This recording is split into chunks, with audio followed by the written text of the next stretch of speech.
Hello everyone, তো আমি আজকে আবার একটা ব্লগ নিয়ে চলে এসেছি তোমাদের মাঝে। আমার বান্ধবীর রিসেপশন ব্লগ। আর এই যে আমাদের বান্ধবী, আমি কিন্তু রেডি হয়ে চলে এসেছিলাম ভেন্যুতে। আর ও না এখানে ওর আইল্যাশটা একটু ঠিক করছিল। আর দেখো ওকে কত মিষ্টি লাগছে, মানে একদম বৌরানি বৌরানি লাগছে যেটা। আর এই যে আমার সাথে ওনাকেও আমি একটু দেখিয়ে দিলাম। দেন আমরা একটু চিকেন পকোড়া খাচ্ছিলাম, তার মধ্যেই দেখি কন্যাযাত্রীও চলে এসছে। তো আমরা না কন্যাযাত্রীর সাথে আর আসিনি, আমরা নিজেরাই চলে এসেছিলাম, কারণ আমাদের অনেক আসার তাড়া ওর জন্য। আর আমরা আজকে সবাই গ্রিন গ্রিন পরে বেসিক্যালি আমি আর সুদেশনা তো পুরোই ম্যাচ হয়ে গেছিলাম। তো এখানে আমার বান্ধবী ওর বরকে খুঁজে পাচ্ছিল না, ওই কারণে তারপরে ওর বরকে পেয়েছিল বলে আসছি। এই যে ব্রাইড হলো আর ব্রাইডের সিংহাসনে এই যে কষ্ট।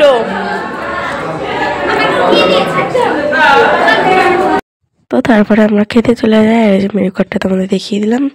আমরা খেতে বসে গেছি আর একটু এখানে পোস্ট মানে ভিডিও করে নিচ্ছিলাম। আর তার সাথে আমি একটু আমার সুন্দরীকেও দেখিয়ে নিলাম। দেন আমাদের এখানে প্লেট দিয়ে দিয়েছিল, প্রথমেই দিয়েছিল রাধা বল্লভী, দেন দিয়ে দিয়েছিল চানা মশলাও। তো চানা মশলার পরে চলে এসেছিলো বেগুনি, ভাত, ডালও ছিল, ডালটাও দিলাম তোমাদেরকে। দেন চলে এসেছিলো মাছ, তারপরে চলে এসেছিলো স্যালাড, অ্যান্ড তারপরে মেন আকর্ষণ যেটা হলো মটন বিরিয়ানি অ্যান্ড চিকেন চাপ।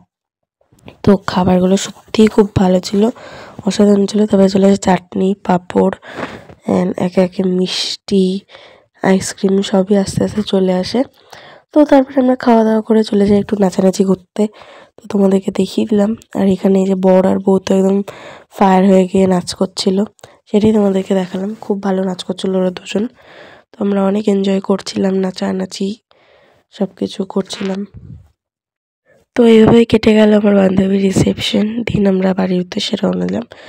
আর এখানে বিয়েটা আসছে এটা একটা মজা ছিল না। তো ভিডিওটা যদি ভালো লেগে থাকে অবশ্যই লাইক করে দিও। টাটা।